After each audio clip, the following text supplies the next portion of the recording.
thank you, Rod and Kurt and Jeff and Maureen. We are really excited to launch this initiative and look forward to getting all of you involved in this effort as well. I want to thank Idaho Public Television again for hosting the conference today from its studios in Boise.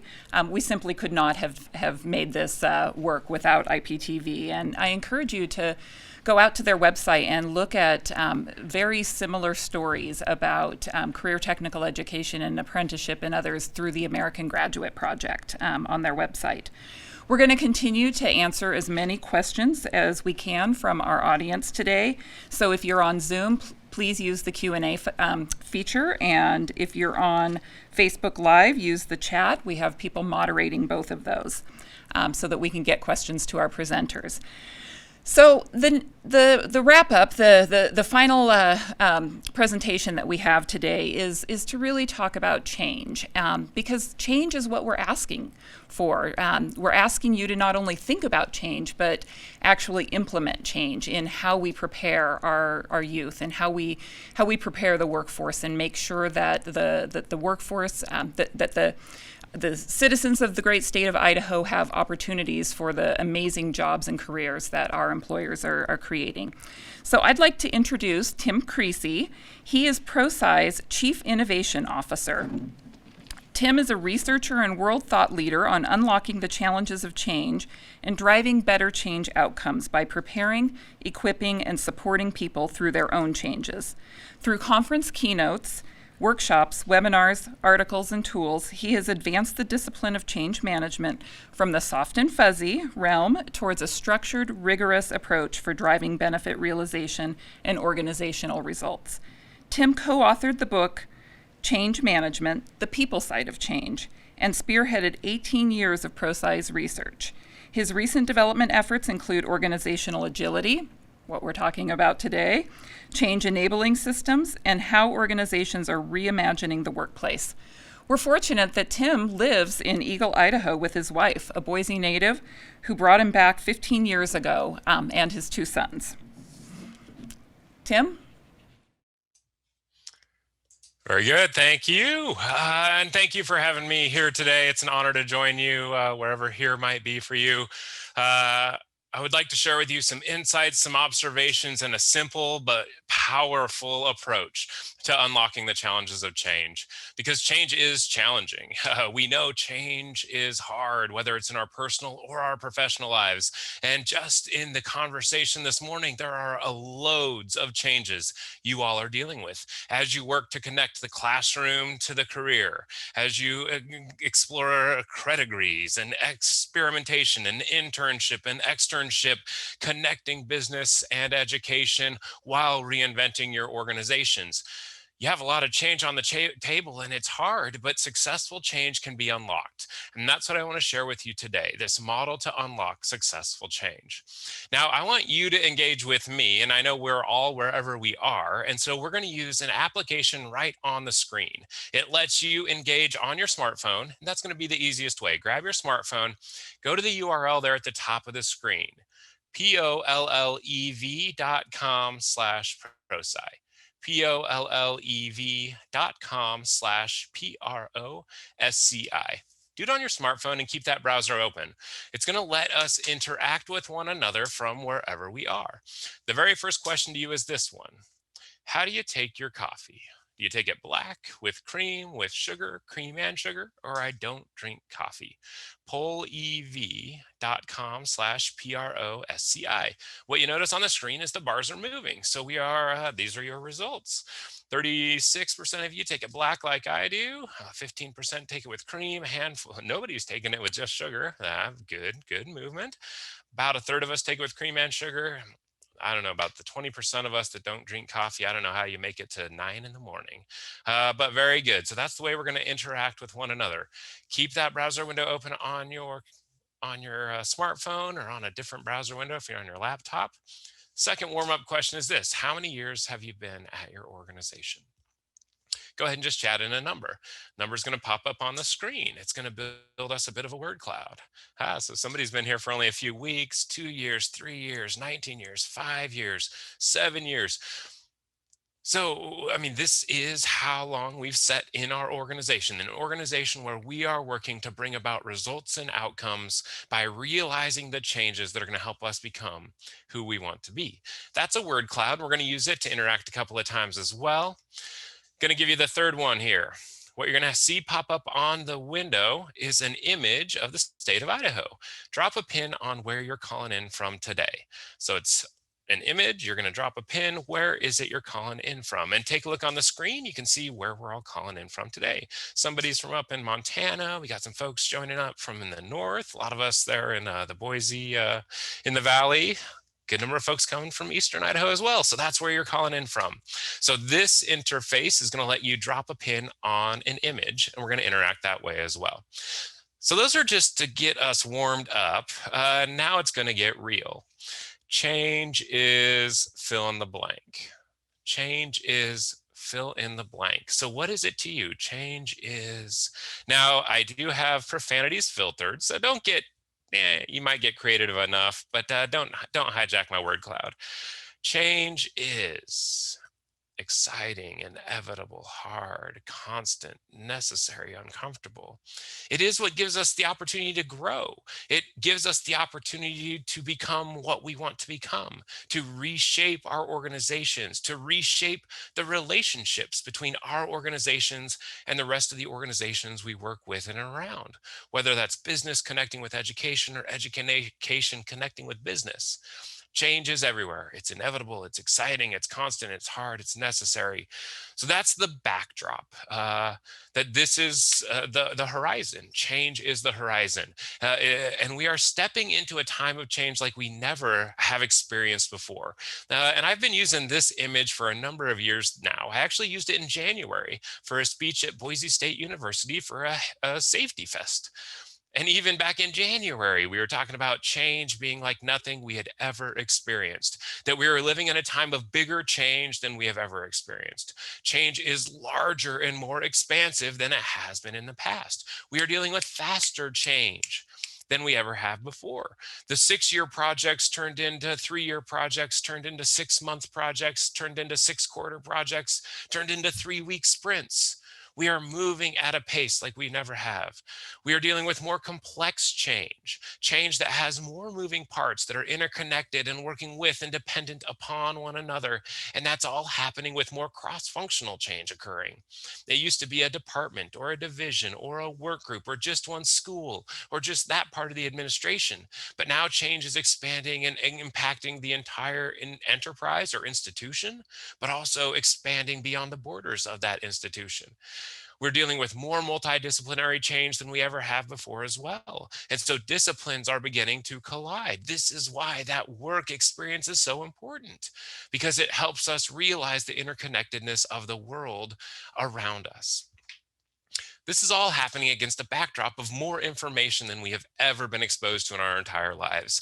Now, I was recently cleaning out my office and I found an old 3.5-inch floppy drive. I'm going to have you use the chat pane. See if anybody remembers how much memory was on one of those 3.5-inch floppy drives. Remember those 3.5? Now, not the actual floppy ones. Those were the 5.25s. I'm talking just those 3.5 ones. Go ahead and chat in the chat pane or write into the answers if you remember how much memory those had on them. 1.44 megabytes on one of those disks. And so I had my son hold it and took a picture with him because I said, this thing right here has 256 gigas of what that thing had only 1.4 megas of. More information than we've ever been exposed to before, and we are more connected.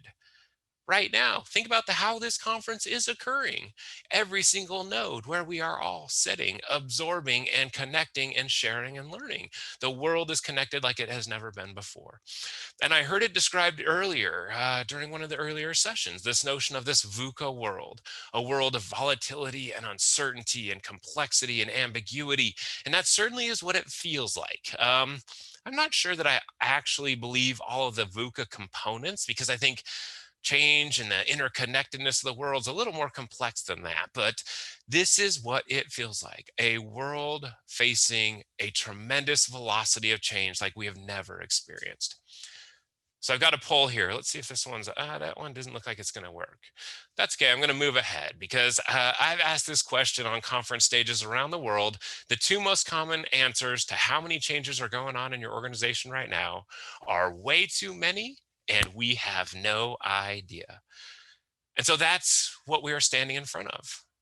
Oh, there it popped up. How many changes are going on in your organization right now? Let's see if we'll go ahead and see if this one works. Chat and an answer. Yeah, we have no idea. Tens, hundreds, thousands, millions. And this is all pre-pandemic response as we are already trying to shape our organizations into a new way of delivering to those we deliver to. So let's see if, I'm gonna have to take this poll down real quick. All right. The wonders of technology. All right, I'm gonna jump out of this. All right, let me see. At least I don't hear you all snickering while my technology went down. So here it is. This is as a leader in an organization, whether you're really setting direction for the organization or leading a team in the organization, or really just a contributor, bringing yourself to the organization. There you were with your strategy, your mission, and your people. And this is what the world now feels like, swirling around whether we're an educational institution or a business interfacing with educational institutions.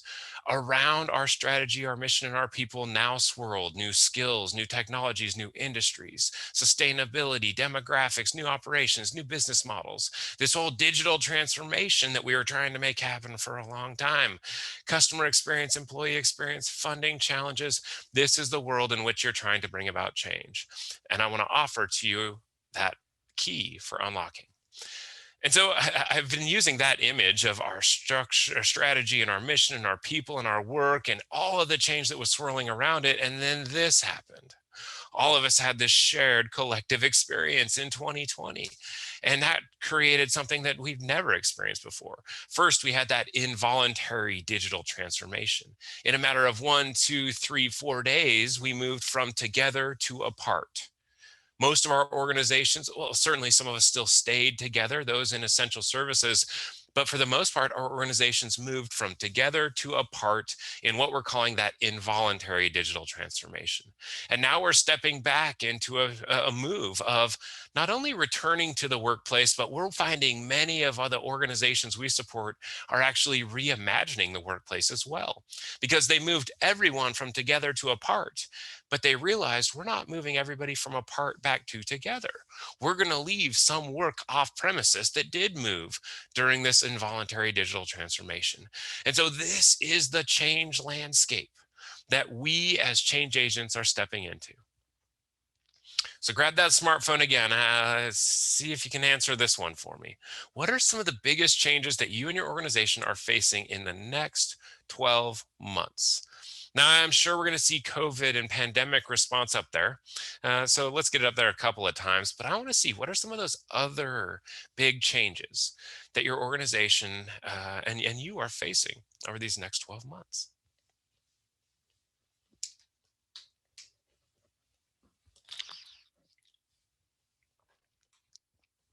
All kinds of funding pressure. And funding pressure is the pressure, but it's going to necessitate changes to how we do things so that we can still deliver given these new constraints. We have enrollment, engagement, budget, growth, revenue pressures, collaboration. We do have layoffs. We have cuts. We have shortages of labor, retirement, inclusion, as that becomes more important on our collective radars. Lots of change that we have going on. It's going to do this again for me. So if that's the landscape,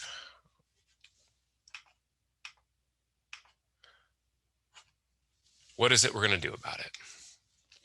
Change is our reality. We have funding pressures, we have new technologies, we have virtual work, we have responding to the pandemic, as well as advancing the strategic direction we have set for the organization. If that's our reality, we got a couple of options. This is one. We can just bury our head in the sand.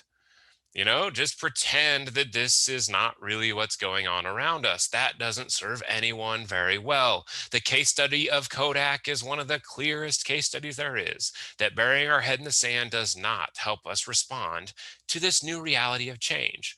We can pull this move.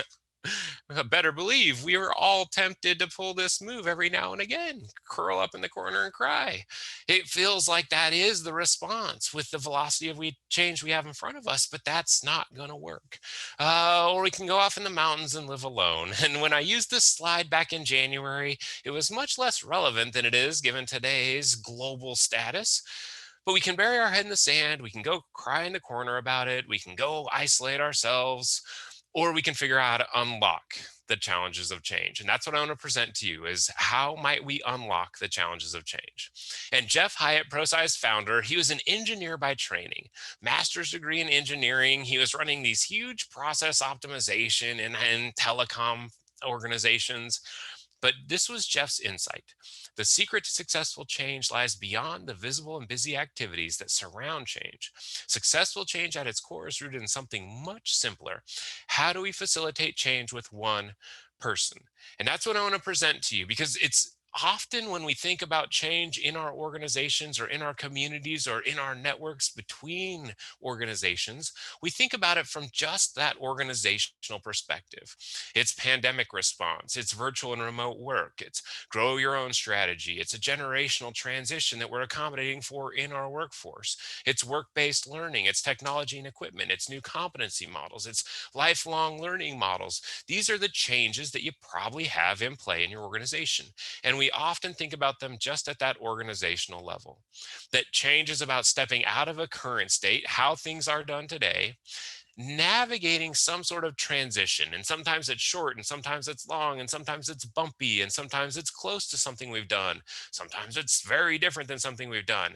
But the transition is how we go from the way we used to do things to a future state, a new way of showing up. And it's easy to think about the current transition future state at an organizational level. New technology, maybe we're rolling out teams, maybe we're opening a new location or a new site or consolidating two departments or two agencies. But the reality of how change actually happens is one person at a time. Andy, Becky, Charlie, Debbie. And that was alphabetical. I always thought it was clever. Nobody else ever did. Andy, Becky, Charlie, Debbie, Eddie, Franny, Jerry, Harry, Izzy. Change happens one person at a time. It's individuals stepping out of their own personal current state through their own personal transition state to their own new personal future state, the new way they show up. And the challenge that we have in front of us is that this can happen. Has anybody seen this happen on a change that you've been a part of or that you were trying to make happen in your organization? Where people just stay in the current state. They never even take that step out of the current state.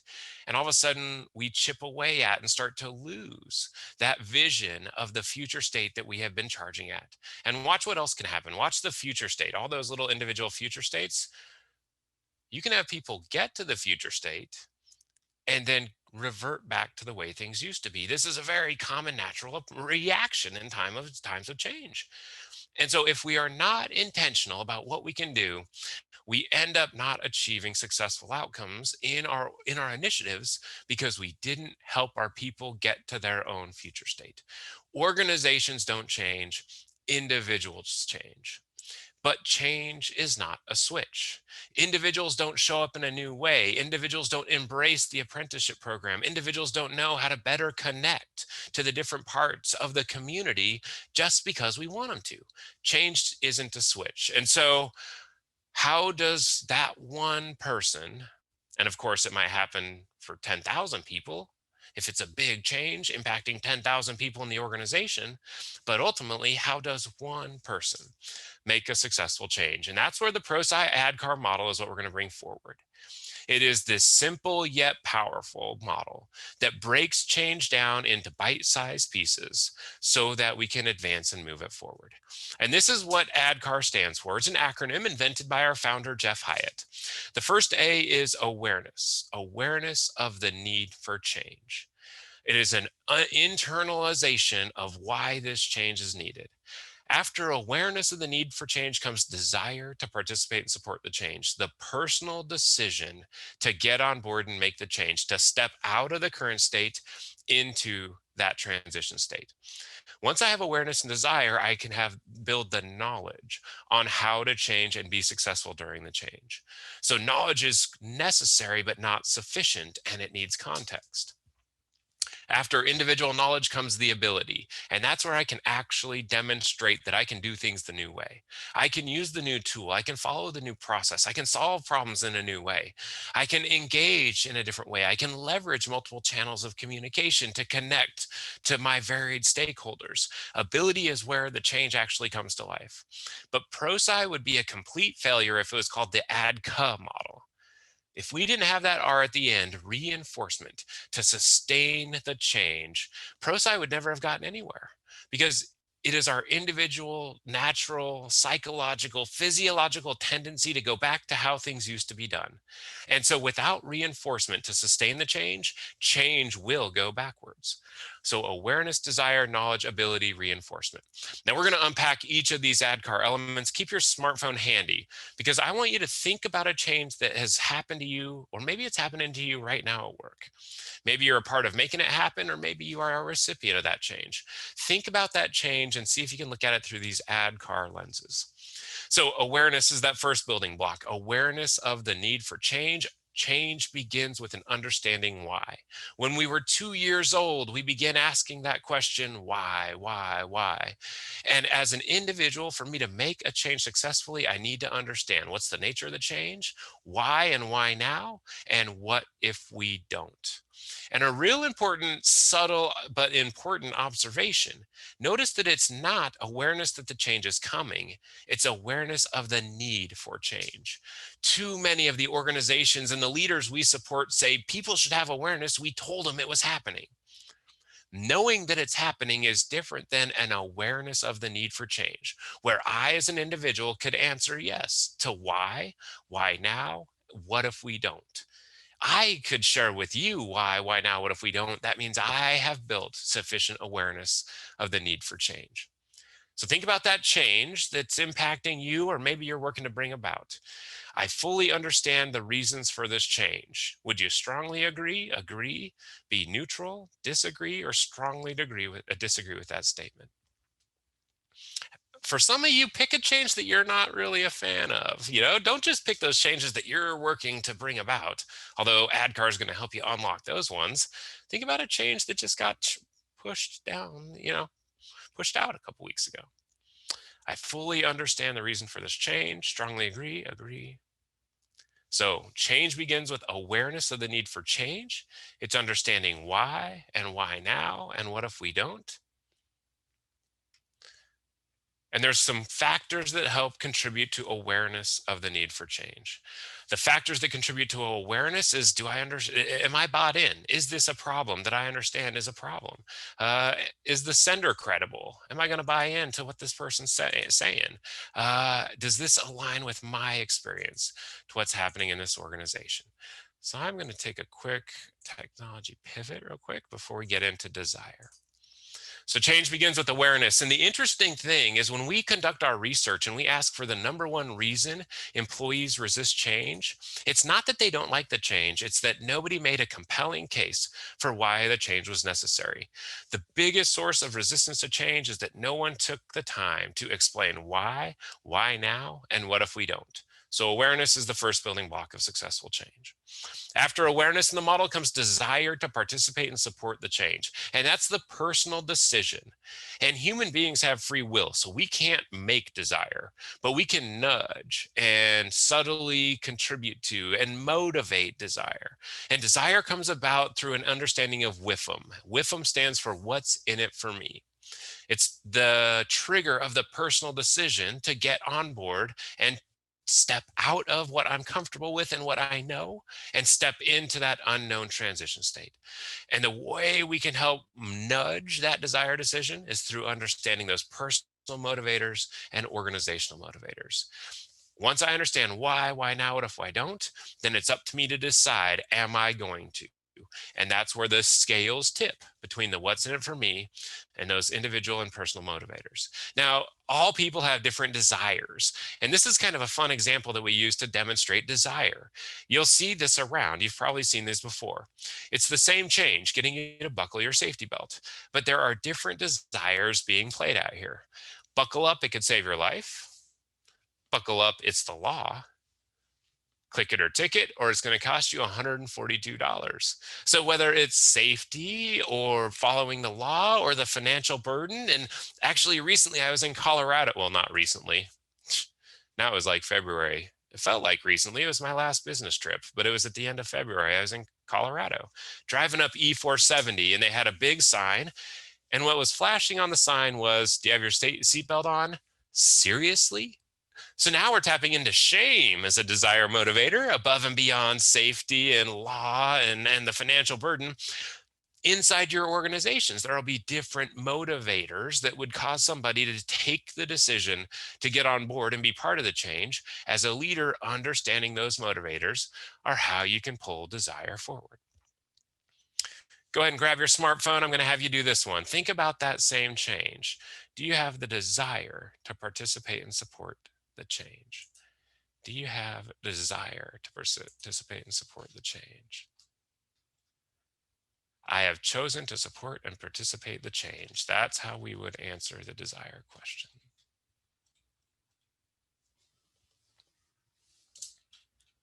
Desire is motivated by what's in it for me and the organizational context, my personal context too. I mean, my context at home will impact and influence my desire to participate in the change going on at work. The return to school has been tremendously disruptive for organizations in terms of impacting the desire to be engaged with stuff happening at work while I'm at the same time managing the home as well. So desire, I have chosen to support and participate in this change. It's the second building block of successful change. After desire comes knowledge on how to change. I need to know what to do during the change. I need to know what to do after this change gets solidified, but knowledge needs context. It must come after awareness and desire. And I think that's one of the biggest errors we watch organizations fall into. If they're trying to bring about a change, like getting more students to participate in the internship program, the knee-jerk reaction is to send them to training. It's our unfortunate default knee-jerk reaction is to just send people to training. And it's a real symptom of if we only have a hammer, everything looks like a nail. If we start to realize that an individual journey through awareness, desire, knowledge, ability, reinforcement is what we're trying to bring about, now training has context. Because if we send people to training when they don't have awareness of the need for change and desire to be part of what they're learning about, this is how they sit in training, thinking about what they're going to make for dinner that night. So knowledge is necessary, but not sufficient, and it needs context. So think about that knowledge. Do you have the knowledge you need to be successful in this change? Would I say I understand why? Would I say I've decided to? Now, would I say I know how to? Interesting, our numbers start to drop a little bit here. For changes that are just now impacting us, for changes that are shifting and moving, which is the nature of much of the change we experience today, we will see higher awareness and desire scores, and knowledge is then where we start to shift our focus.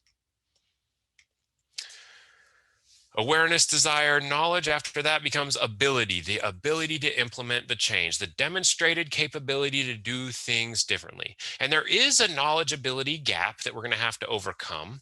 And there might be barriers or inhibitors to ability that would help us unlock and understand how to help this person move forward.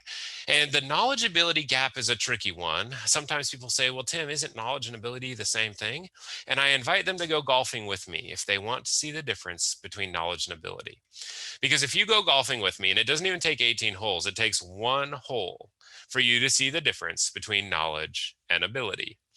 I know how to approach the ball. I know how to bend my knees. I know I'm supposed to keep my head down. I know I'm supposed to keep my head down. Like, I know I'm supposed to keep my head down, but I do not have the ability to keep my head down when I take that swing. So knowledge, ability, and as you bring new changes to your different audiences, and I heard it discussed in the panel just now, even our communication approach will have to adapt and adjust based on the knowledge ability gap of our different stakeholders and how they receive information.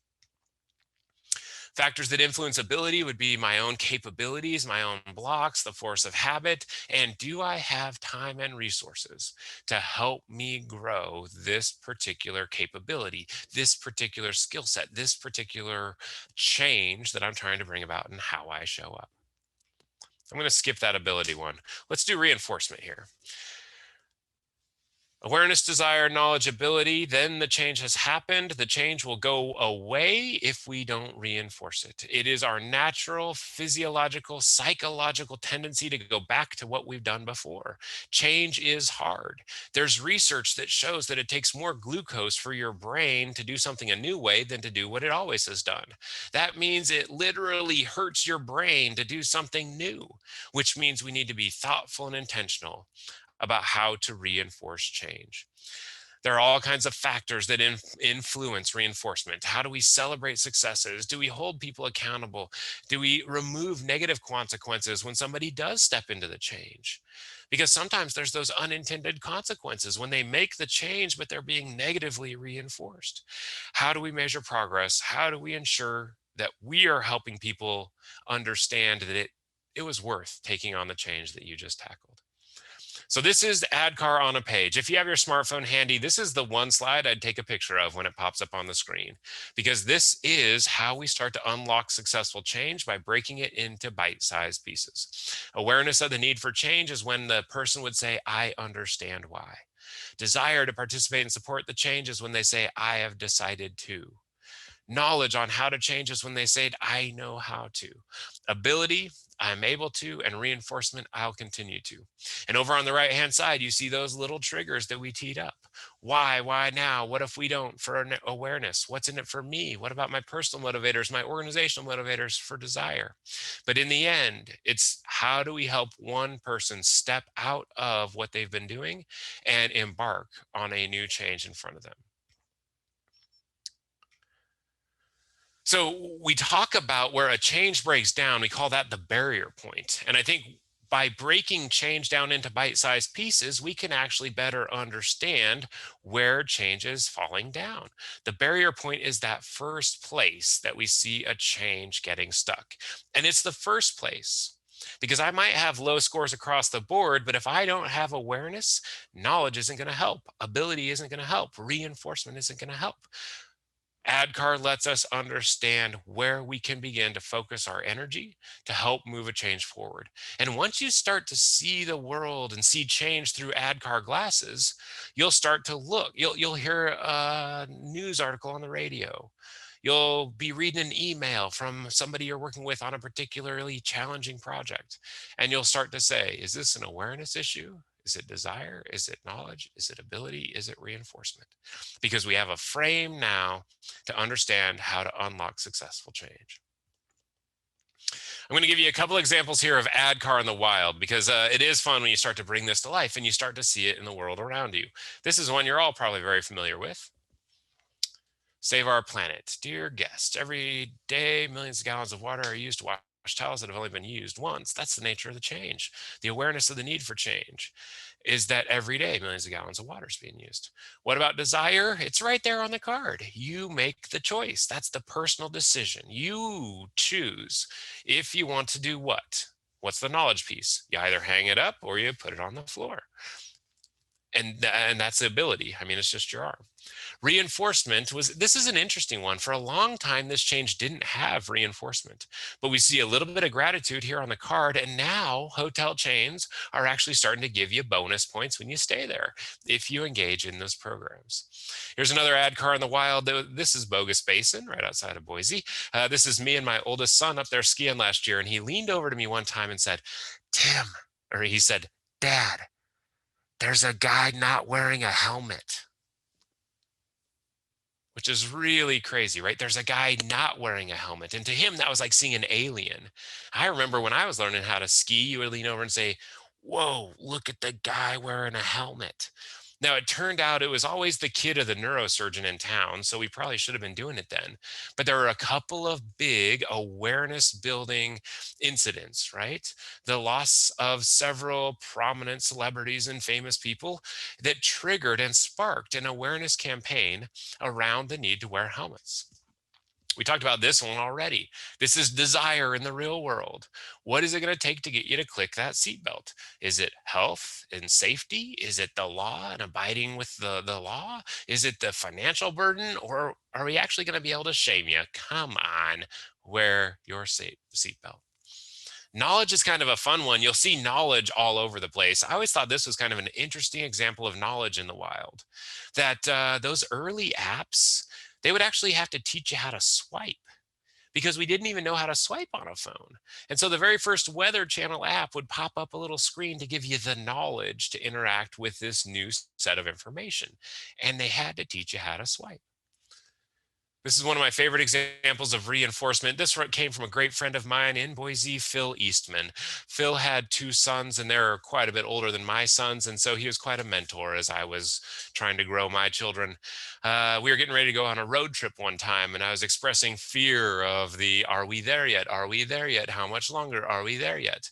And what Phil said was this, and it was a brilliant application of reinforcement from the ADKAR model. He said, Tim, I give them 10 quarters before we leave. And each time they ask, they have to pass a quarter to the front seat. It's so much harder to ask how much longer when you're looking at the handful of quarters that you have to depart with.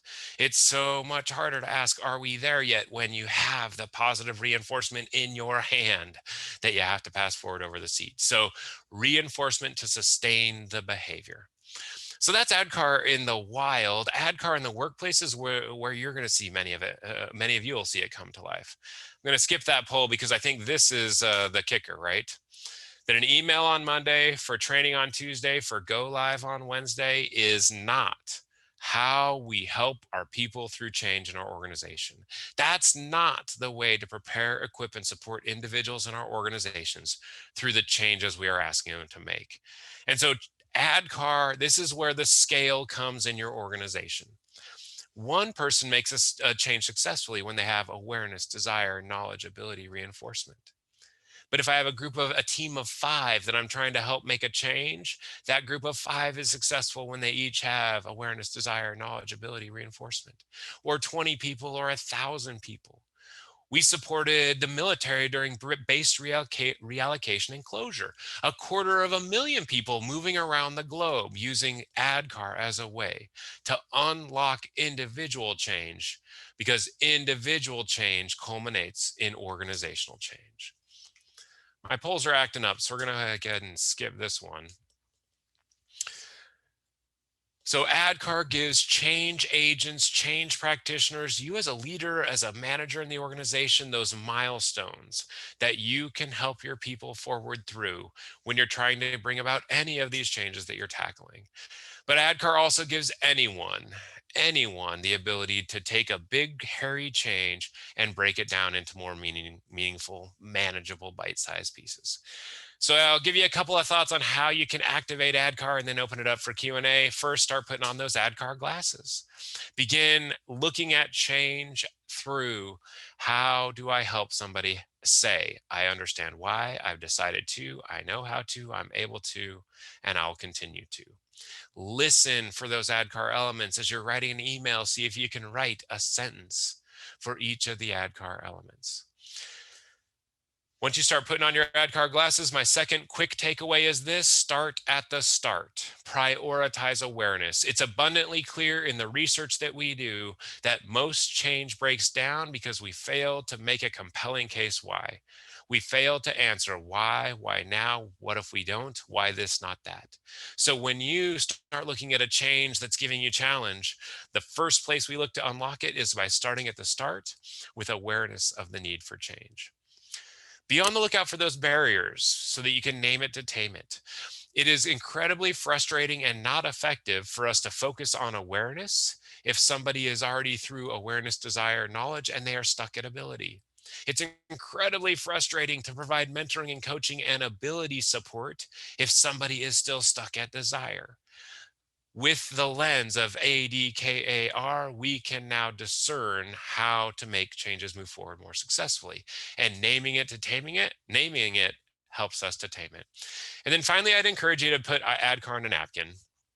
I mean, we scale it like I mentioned. We used it as the backbone of supporting 250,000 troops moving around the globe. But at the same time, it's something you can do on the back of a napkin on a blank piece of paper anytime. Start to say, what's the change I'm trying to help see? And how do I look at it through the lens of awareness of the need, desire to participate, knowledge on how to, the ability to, and reinforcement to sustain the change? Because change happens one person at a time. Whether it's a change we're trying to bring about with our kids or our family or our neighbors, in our community groups, between organizations, building that bridge from the classroom to the career, there are multitudes of opportunities for individuals to show up in a new way, where individuals need to show up in a new way. And as a change agent, if we can break that change down to bite-sized pieces, we can help people succeed. I am going to put this one up here and see if it's going to show. I don't know if it's going to. If not, we'll go ahead and have you chat in any comments, questions, thoughts, or shots you might have. We'll take some Q&A here for the last couple of minutes before we wrap up, because it doesn't look like this poll is going to work for me. So I will take a look at any of the questions that we might have coming in. First question I see is this: are there metrics to track change inside of an organization? Absolutely. We define metrics at a couple horizons. Organizationally, what is the initiative trying to deliver? So that would be the return on investment or the expected value, the promise. So the project or initiative change has a metric, and then we look at these individual metrics. And we really focus in on ability in the ADKAR. If you show up in the new way that we need you to, how would that look differently in terms of your processes, your systems, your tools, your job role, your critical behavior? And we'll try to drive down to 1, 2, 3 adoption metrics that would signal to us that individuals are succeeding in bringing the change to life. We'll also use ADKAR to measure people's progress forward, to say if we're at a point in time in helping people through awareness and desire, because we're at the beginning of the initiative, we'll do a pulse check then to see how well folks are doing in terms of awareness and desire. So that's how we start to use metrics, not only at the initiative level, but also at those individual progress, individual transition levels. Another question came in: how do you deal with change that hasn't gone through this process? Do you start over with ADKAR from the beginning? Yeah, I get that question a lot, right? We have a change we're about to start next week. Can you help us because it's just next week? I will tell you what, even if your calendar doesn't have time for ADKAR, human beings go through change with ADKAR. And so what we'll end up doing is triaging or putting a real heavy emphasis on an awareness and desire campaign right at the beginning. A lot of times awareness and desire is what we've overlooked. We try to jump straight to knowledge. And so when we get brought in late, when it is one of those opportunities where people haven't had that opportunity to really be thoughtful around how they prepare, equip, and support their people through the change, we'll put a very, very heavy emphasis on why now, what if we don't? And I think that's one of my biggest takeaways. As you step into this time of change, we have limited caloric value, limited time, limited mind share. Deciding where to put your energy is one of the biggest decisions you can make.